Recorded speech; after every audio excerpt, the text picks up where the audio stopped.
Jadi yang jelas ada protein yang menggumpal, yang merusak sel-sel saraf yang ada di otak bagian depan, di Mhm, depan dahi, mhm. dan di bagian samping di dekat telinga.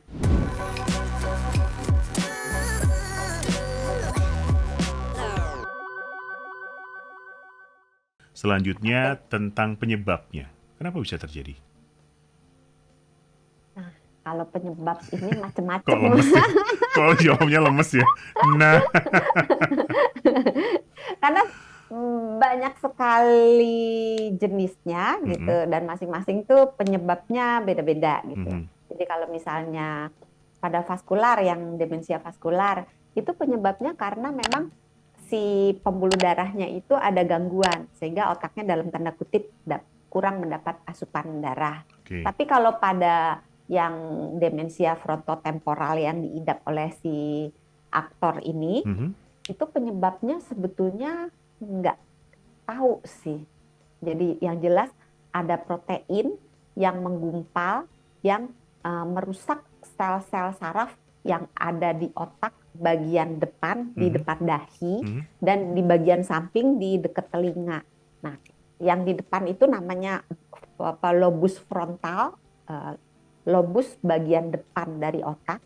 Yang di samping itu adalah lobus temporal, yaitu bagian yang mengatur eh, fungsinya beda-beda gitu.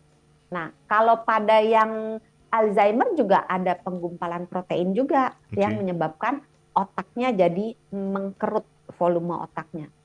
Jadi, tapi secara umum kalau ditanya penyebabnya macam-macam ya. Ada Oke. juga yang genetik. Nah, si frontotemporal ini termasuk yang eh, menurun. Jadi kalau orang tua kita ada menderita demensia yang frontotemporal, maka kemungkinan kita kena juga Cukup besar. besar, oke, oke. Iya. Jadi memang 40% dari orang-orang yang menderita penyakit ini, kalau ditelusuri, memang ada keluarganya yang juga menderita demensia frontotemporal. Jadi Apakah memang memang terjadi pada berkaitan dengan manula genetik. atau usia tertentu atau lebih muda juga mungkin terjadi demensia, Dok? Kalau demensia jenis yang lain selain yang frontotemporal, itu biasanya pada usia yang lanjut. Oke. Semakin tua, semakin tinggi resikonya kena demensia. Mhm, Tapi khusus untuk demensia yang frontotemporal, mhm, yang diderita aktor ini, mhm. itu adalah jenis demensia yang paling sering ditemukan pada usia yang lebih muda. Kalau yang demensia-demensia itu 60-an, 65 ke atas, Oke, oke. itu kebanyakan kasus. Tapi pada yang demensia frontotemporal itu 40-an tuh udah kena gitu. 40-an sampai 60-an tuh udah kena. Jadi Dan memang mhm, onsetnya mulainya itu pada usia yang lebih muda daripada demensia yang lain-lain. dan memang nggak diketahui kenapa? Trauma misalnya atau benturan itu enggak ya? Enggak, enggak. Sampai saat ini penyebab pastinya nggak tahu, tapi Oke. dikaitkan dengan perubahan genetik, mutasi genetik. Oh, oke, baik. Eh, bisa diobati nggak, Dok?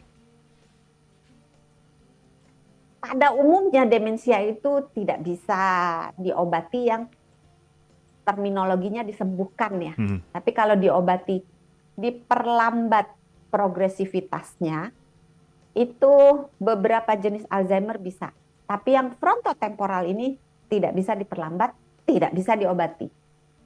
Kasihan ya sebenarnya jadi kalau pasrah ya? iya pasrah. Karena sampai saat ini tidak ada eh, obat yang bisa mengobati dan mencegah perburukan penyakit ini, khusus yang demensia frontotemporal. Tapi kalau Oke, yang Alzheimer, ada obat yang untuk bisa dia memperlambat progresivitasnya, mhm. dan belakangan ada jenis obat baru yang sedang maju untuk mendapatkan izin edar. Tapi itu Masih belum sih. proses, oke. Masih proses. Apakah itu berhasil atau tidak mengobati Alzheimer? Mhm. Walau alam, mari kita tunggu berita berikutnya.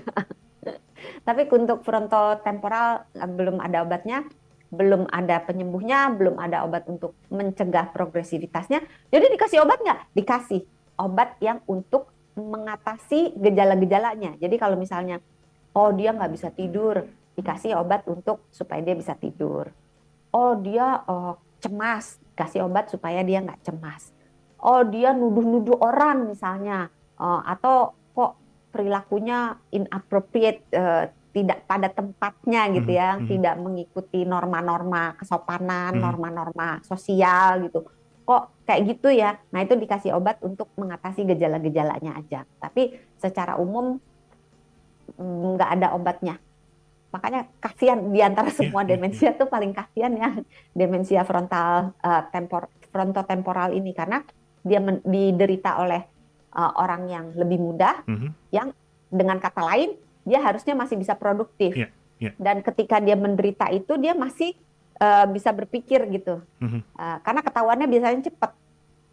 Karena dia masih muda, terus ada gangguan berbahasa. Kalau yang pada frontotemporal ini gejalanya meliputi salah satunya kemampuan berbahasa. Jadi dia kok mau ngomong susah, ya menemukan kata-kata yang tepat susah, atau dia mengerti bahasa juga susah, merangkai kata-kata susah. Kan kalau Indonesia kan diterangkan menerangkan struktur kata itu kok bolak-balik gitu ya. Itu biasanya cepat ketahuan karena dia masih muda. Kok udah aneh gitu, orang sekitarnya biasanya langsung sadar. Tapi kalau demensia yang lainnya karena berjalan terjadinya pada usia yang lebih lanjut, biasanya orang berpikir, dia mau udah tua, dia mau pikun gitu kan, makanya dia lupa, ngomongnya juga begitu. Jadi lebih lebih dimaklumi gitu. Padahal sebenarnya itu sama-sama penyakit.